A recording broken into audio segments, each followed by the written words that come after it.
प्रयोग की बात सामने आई है, जिसके बाद हर कोई स्तब्ध है। पूरे प्रकरण में कार्रवाई की मांग तेज हो चुकी है। आंध्र प्रदेश के पूर्व मुख्यमंत्री जगन मोहन रेड्डी सभी के निशाने पर है। रिपोर्ट दिखाते हैं आपको।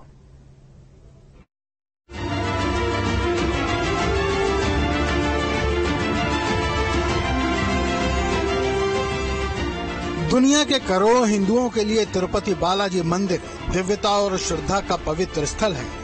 हर साल लाखों भक्त बालाजी धाम आते हैं, अपनी मनोकामना की अर्जी लगाते हैं और यहाँ से लड्डू प्रसादम लेकर खुशी खुशी अपने घर जाते हैं। लेकिन अब यहाँ के प्रसाद में मिलावट की खबरों ने तूफान मचा दिया है। हिंदू आस्था के साथ एक ऐसा खिलवाड़ जिसे कोई भी सनातनी बर्दाश्त नहीं कर सकता।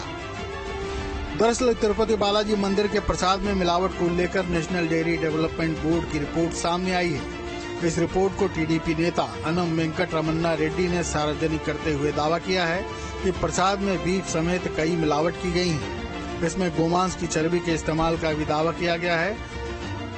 The test samples which were taken and sent to the National Dairy Development Board in Gujarat, it has been certified from their lab that beef tallow and animal fat, that is lard, LARD, these were used, and fish oil was used in the preparation of ghee which was supplied to Tirumala. NDDB की जो report सामने आई है उसके मुताबिक प्रसाद में घी के 4 sample लिए गए।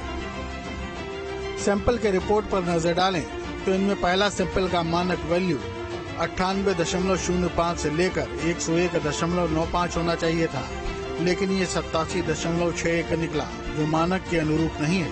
यानी रिपोर्ट के अनुसार इसमें फिश ऑयल की मिलावट है। रिपोर्ट के अनुसार दूसरे सैंपल की जांच में भी गड़बड़ी पाई गई है। इसका मानक वैल्यू 99.42 से लेकर 100.58 के बीच होना चाहिए था, लेकिन जांच में ये 106.90 निकला।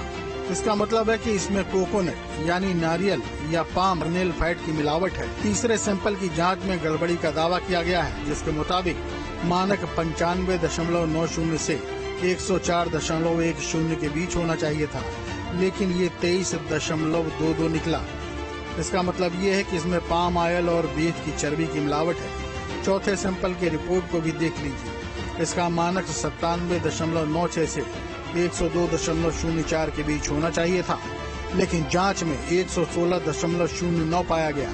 यानी इसमें गड़बड़ी पाई गई है, मतलब इसमें लॉर्ड यानी चर्बी की मिलावट की गई है।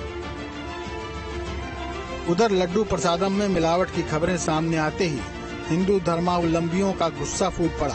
आस्था के साथ घोर मजाक का देश प्रदेश में विरोध तेज हो गया। सभी चंद्रबाबू नायडू सरकार से सख्त कार्रवाई की मांग कर रहे हैं।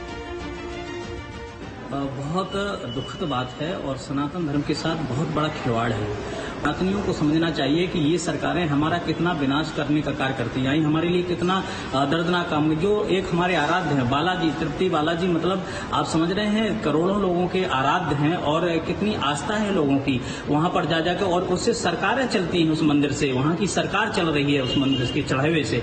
लेकिन आज जिस प्रकार से विधर्मियों को वहां पर बैठा दिया गया, जिस प्रकार से हिंदुओं से हाथ से छोड़ करके ईसाईयत को व्यक्ति को वहां पर बैठा दिया है, तो ऐसी स्थिति में आशा क्या किया जा सकता है। लेकिन वर्तमान सरकार से मैं निवेदन करना चाहूंगा कि इसकी तत्काल संज्ञान लेना चाहिए और इसको तत्काल जो है वहां से जो विधर्मी टाइप के लोग बैठे उनको हटाना चाहिए और कड़ी सी कड़ी इनको सजा देना चाहिए। तिरुपति तिरुमला देवस्थानम को लेकर के आंध्र प्रदेश के मुख्यमंत्री श्री चंद्रबाबू नायडू ने जो रहस्योद्घाटन किया है, यह बहुत ही गंभीर किस्म का धार्मिक अपराध है। मंदिर के प्रसाद में जानवरों की चर्बी युक्त घी का प्रयोग जगन मोहन रेड्डी की सरकार में किया जाता है। तिरुपति मंदिर में प्रसाद की परंपरा 200 साल पुरानी है। माना जाता है कि इस प्रसाद के बिना दर्शन पूरा नहीं होता। यहाँ आने वाले भक्तों को प्रसाद के तौर पर लड्डू दिया जाता है। ऐसे में बालाजी के प्रसाद में मिलावट की खबरों के बाद आंध्र प्रदेश के पूर्व मुख्यमंत्री जगन रेड्डी धर्मगुरुओं के निशाने पर आ गए हैं। अंतर्राष्ट्रीय षड्यंत्र है, हमारे जो सनातन धर्म है इस पर कुठाराघात है और इसकी बड़ी गंभीरता से सरकार को लेना चाहिए। और उसके बाद इसको जांच कराने के लिए जो दोषी जो है उसको दंड दिया जाए। साथ ही साथ ऐसी घटना अब न हो। वर्तमान समय में जहां भी देखा जाए लोग बाला तिरुपति जी जाते हैं, वहां से प्रसाद के रूप में लड्डू लेते हैं और लड्डू दिया जाता है उनको, और इस तरह से जो घटना हुई है वो बहुत ही दुखदायी है। हम सब सनातनियों के साथ बहुत बड़ा आघात हो रहा है। हम सब सनातनियों को बार बार कहा जाता है शांति रखें, तो आप बताइए, जूस में मिल रहा है मूत्र, भोजन में मिल रहा है थूक, और प्रसाद में मिल रही है मिलावट जो कि मांस इत्यादि से संबंधित है। क्या करें? क्या सनातनी इसके बावजूद भी चुप होना चाहिए?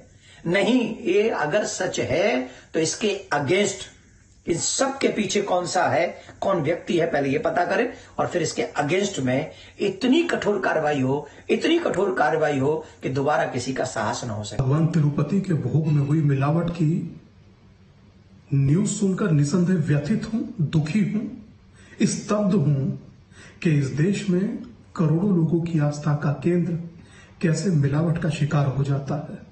उससे ज्यादा आहत हूं इस बात से कि जिनका सनातन से ताल्लुक नहीं, धर्म से ताल्लुक नहीं, आध्यात्म से ताल्लुक नहीं, वो ट्रस्टीज और कमेटीज का हिस्सा बन जाते हैं।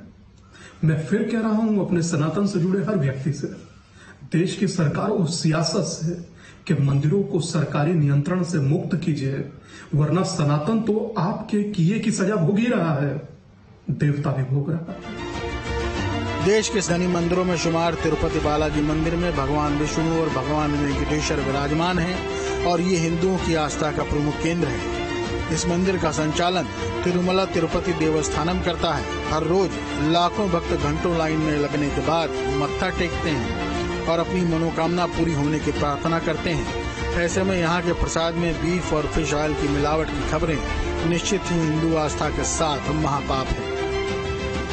Team news state.